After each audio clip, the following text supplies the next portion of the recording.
எனக்கு தெரியும் நீங்க எல்லாம் யாரை எதிர்பார்த்துட்டு இருக்கீங்க அப்படின்னு. இருந்தாலும் மாமா வருவதற்கு முன்னாடி ஒரு 2 வார்த்தைகள் என்னுடைய நன்னிலம் தொகுதி மக்கள்கிட்ட பேசணும் அப்படிங்கிற ஒரு ஆர்வத்துல நான் கடந்த 2021 சட்டமன்ற தேர்தலில் உங்களுடைய நாம் தமிழ் கட்சி வேட்பாளராக களமிறங்கியிருந்தேன். இன்னைக்கு என்னுடைய அன்பு சகோதரி கார்த்திகா அவர்கள் நாடாளுமன்ற தொகுதியின் வேட்பாளராக களமிறக்கப்பட்டிருக்கிறார். வாக்கு என்பது வலிமை மிக்க ஆயுதம். அதை அநீதிக்கு எதிராக ஏந்துவோம் என்ற கொள்கை முழக்கத்தோடு இன்னைக்கு நாம் தமிழர் கட்சி இந்த 18வது மக்களவை தேர்தலை சந்தித்துக் கொண்டிருக்கிறது. எல்லோருக்கும் இது தேர்தல் திருவிழாவாக இருந்தால் நாம் தமிழர் கட்சிக்கு ஒரு போர்க்களமாகத்தான் இருக்கிறது. அதுல கடுமையான சமர் செய்து கொண்டிருக்கிறோம். குறிப்பா மக்களை எல்லாத்தையும் அணிதிரட்டி அவர்களை அரசியல் படுத்தக்கூடிய வேலையில ரொம்ப தீவிரமாக நாம் தமிழர் கட்சி இன்னைக்கு களமிறங்கி இருக்கிறது. அப்படி இந்த நன்னிலத்துல என்னுடைய ஒவ்வொரு அன்பார்ந்த தாய் தமிழ் உறவுகளும் சிந்தித்து வாக்களிப்பீர்கள் அப்படிங்கிற நம்பிக்கை எனக்கு இருக்கிறது. எந்த வேட்பாளர் வேணாலும் எடுத்து பார்த்துக்கலாம். எடுத்து பார்த்து அவர்களுடைய பின்புலத்தை நீங்க பாத்தீங்க அப்படின்னா சற்று முன்னாடி எங்களுடைய வேட்பாளர் தான் இருப்பார். ஏன்னா அவ்வளவு படித்த பண்பாளராக நாங்கள் களமிறக்கி இருக்கிறோம். எதற்கு நாடாளுமன்ற தேர்தல் அப்படிங்கிறத நாம நன்கு விளங்கிக்கணும். மக்களுக்கான நலத்திட்டங்களை சட்டங்களை நாடாளுமன்றத்தில் இயற்றுவதற்காக மக்களுக்கான ஒரு பிரதிநிதியாக நாம் ஒரு தேர்வினை செய்கிறோம். ஒரு மக்கள் பிரதிநிதியை தேர்வு செய்து நாடாளுமன்றத்துக்கு அனுப்புறோம், பார்லிமெண்ட்டுக்கு அனுப்புறோம். நமக்கான திட்டங்களை வகுப்பாங்க அப்படின்னு சொல்லி அனுப்புறோம். 2021 நான் இங்க பார்த்தேன். 2024 வரைக்கும் இன்னும் என்னென்ன சிக்கல்கள் என்னென்ன பிரச்சனைகள் நன்னிலத்துல இருந்ததோ அது அப்படியே இருக்கு. யாராவது மாற்று சொல்ல முடியுமா? அதற்கு மாற்று கருத்து சொல்ல முடியுமா? எதிர்ப்பு தெரிவிக்க முடியுமா? அதற்கு முடியாது. 100ல ஒருத்தவங்க சொல்லலாம், அவங்க வேற கட்சியை சார்ந்தவர்களாக வேணுமானால் இருக்கலாம். அப்படியாகத்தான் இன்னைக்கு நிலைமை இருக்கிறது. காரணம் என்ன அப்படின்னா தேர்தலுக்கு தேர்தல் தான் நாங்க இதை செய்வோம் அதை செய்வோம் சொல்லிட்டு மற்ற அரசியல் கட்சிகள் வருவார்கள். இங்க இருக்கக்கூடிய திமுகவோ அதிமுகவோ கம்யூனிஸ்டோ இல்ல எந்த ஒரு கட்சியும் அவர்கள் பரப்புரை செய்யும் போது என்ன செய்யறாங்க? ஐயா மு.க. ஸ்டாலின் அவர்களாக இருந்தா அதிமுகவை சேர்ந்த எடப்பாடி பழனிசாமி அவர்களை திட்டி பேசுவார், திட்டி பரப்புரை செய்வார். அதுவே ஐயா எடப்பாடி பழனிசாமி அவர்களா இருந்தா ஐயா மு.க. ஸ்டாலின் அவர்களை திட்டி பரப்புரை செய்வார். அண்ணன் அண்ணாமலை அவர்களாக இருந்தா இவங்க 2 பேரையும் திட்டி பரப்புரை செய்வாங்க.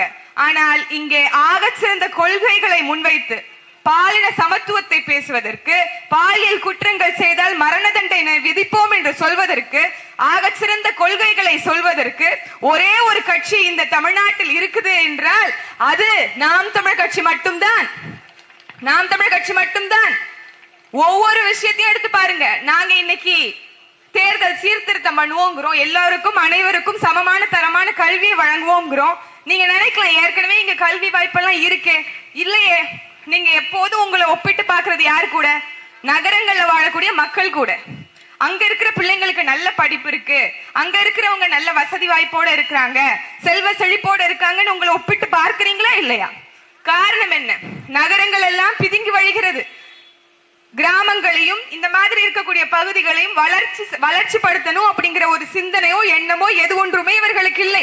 மண்ணை சார்ந்த வளத்தை சார்ந்த தொழிற்சாலைகளை உருவாக்கணும், அதற்கேற்ற வேலை வாய்ப்பை உருவாக்கணும், இந்த மக்களுக்கான வாழ்வாதாரத்தை மேம்படுத்தணுங்கிற எண்ணமோ ஒரு கனவோ எது ஒன்றுமே இங்க இருக்கக்கூடியவர்களுக்கு இல்ல. காரணம் அவர்கள் வெறும் அரசியல்வாதிகளாக இருக்கிறார்கள். நாளைய தலைமுறையின் வாழ்வை சிந்திக்கக்கூடிய ஒரே தலைவனாக என்னருமை தாய்மாமன் சீமானவர்கள் மட்டும்தான் இருக்கிறார் என்பதை நீங்கள் நன்கு உணர்ந்து கொள்ள வேண்டும், நன்கு உணர்ந்து கொள்ள வேண்டும்.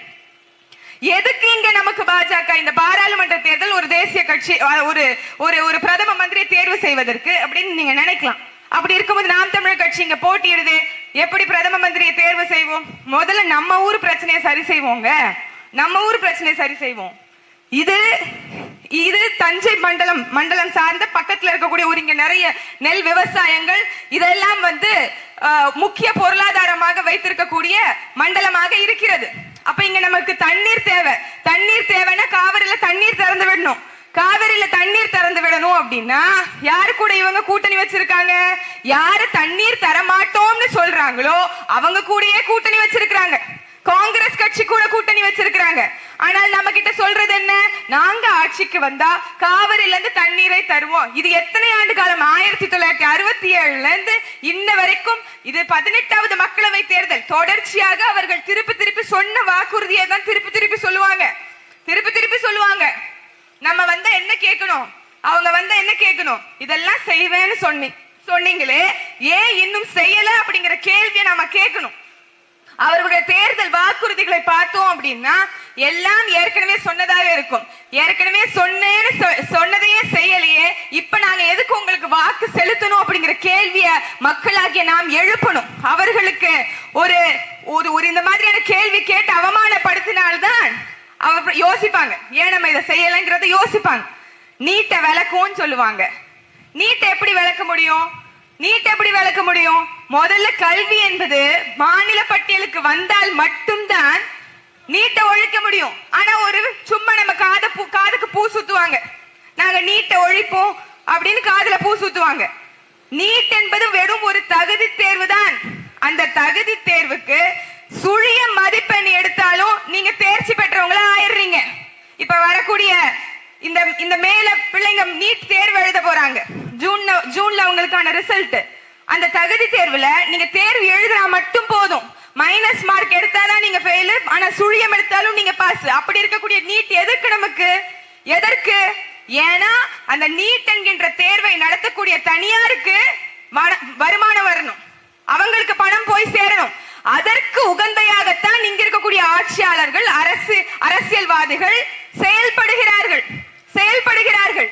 அப்ப இந்த நீட் சுத்தமா அறவே வேண்டாம் அப்படின்னா நமக்கான கல்வி கொள்கை என்பது நமக்கானது, நமக்கிட்ட இருக்கணும். அப்படின்னா மாநில பட்டியல்ல இருக்கணும். கல்வி கொள்கை என்பது மாநில பட்டியலில் இருக்கணும். தண்ணீர் நமக்கு வேணும் அப்படின்னா மாநில உரிமை நம்ம கிட்ட இருக்கணும். மாநிலத்தில் தன்னாட்சி, மத்தியில் சுயாட்சி அப்படின்னு இதுவும் அத்தனை ஆண்டு காலமாக இருக்கிறது. எப்போயிலிருந்து தேர்தல இந்த திமுக அதிமுக திராவிட கட்சி சந்திச்சுக்கிட்டு இருக்கோம், அன்னையில இருந்து இன்னைக்கு வரைக்கும் மாநிலத்தில்